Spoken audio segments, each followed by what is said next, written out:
মানুহখিনি যি অত্যাচাৰ কৰি আছে, এই মানুহখিনি ঘৰ দুৱাৰ ভাঙি দি যি গছৰ তলত মানুহখিনি ৰখি আছে, এই গৰমত স্কুলীয়া ছাত্ৰ আছে, ল'ৰা ছোৱালী আছে, সৰু সৰু কণ কণ ল'ৰা ছোৱালী আছে, মহিলাসকলৰ যি অৱস্থা হৈছে, আজি তাতে বাথৰুম নাই, কোনো টয়লেট নাই, এই মানুহখিনিৰ ওপৰত যি নিৰ্যাতন চলি আছে, এই নিৰ্যাতনৰ বিৰোধিতাৰে এই নিৰ্যাতন যাতে আগন্তুক দিনত হেমন্ত বিশ্ব চৰকাৰে কৰিব নোৱাৰে, সেই বিৰোধিতাৰে আমি আমচুৱে আজি গোটেই অসমৰ লগতে আজি সমদল ওলাইছোঁ।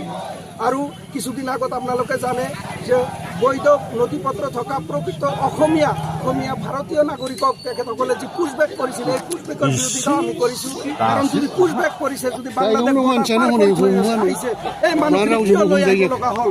যদি সেইখিনি ভাৰতীয়ই নহয়, তেনেহ'লে কিয় লৈ আহিল, ঘূৰাই লৈ আহিল?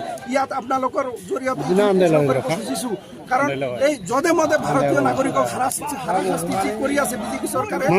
বিৰোধিতাৰে আমি আজি কোকৰাঝাৰ জিলা আমচুৱে সমদল ওলাইছোঁ। আৰু আগন্তুক দিনত এই উচ্ছেদ আৰু পুছবেকৰ দৰে এই ঘৃণনীয় কামবিলাক যদি চৰকাৰে বন্ধ নকৰে, তেনেহ'লে ইয়াতকৈ ভয়ানক আন্দোলন আমি গঢ়ি তুলিম।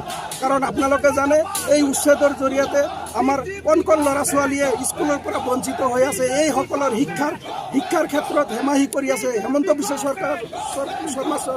চৰকাৰ যেতিয়া আহিছিল, তেতিয়াই কিন্তু ঢাল ঢুকুলি বজাইছিল যে আমি শিক্ষাৰ লগত একেলগে মোকাবিলা কৰিম, শিক্ষাৰ ক্ষেত্ৰত আমি আগুৱাই লৈ যাম সকলো জাতি জনগোষ্ঠীক। কিন্তু আজি আপোনালোকে চাইছে যে শিক্ষাৰ পৰা ইহঁতক যেনেকৈ বঞ্চিত কৰি আছে, এইটো এটা জনগোষ্ঠীক নিঃশেষ কৰাৰ যি পৰিকল্পনা কৰি আছে, এই পৰিকল্পনাৰ বিৰোধিতাৰে আমি আজি এই অৱস্থানটো আমি আজি এই সমদল ওলাইছোঁ।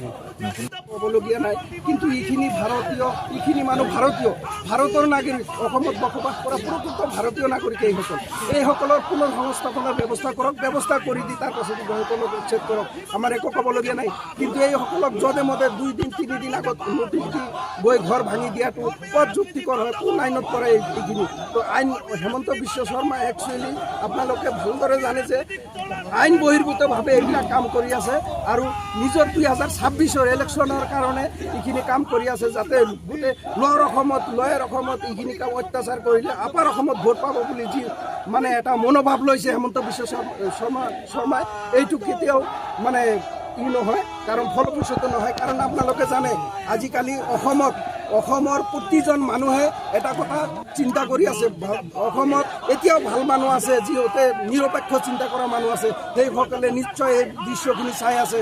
অসমৰ এই সংখ্যালঘু মানুহখিনিক কেনেকৈ নিৰ্যাতন চলি আছে। আগন্তুক 26ত চাব হেমন্ত বিশ্ব শৰ্মা চৰকাৰক অসমৰ গোটেই জাতি জনগোষ্ঠী মিলিয়ে অসমৰ এই হিমন্ত বিশ্ব শৰ্মা চৰকাৰক ব্ৰহ্মপুত্ৰ দলিয়াই পেলাব।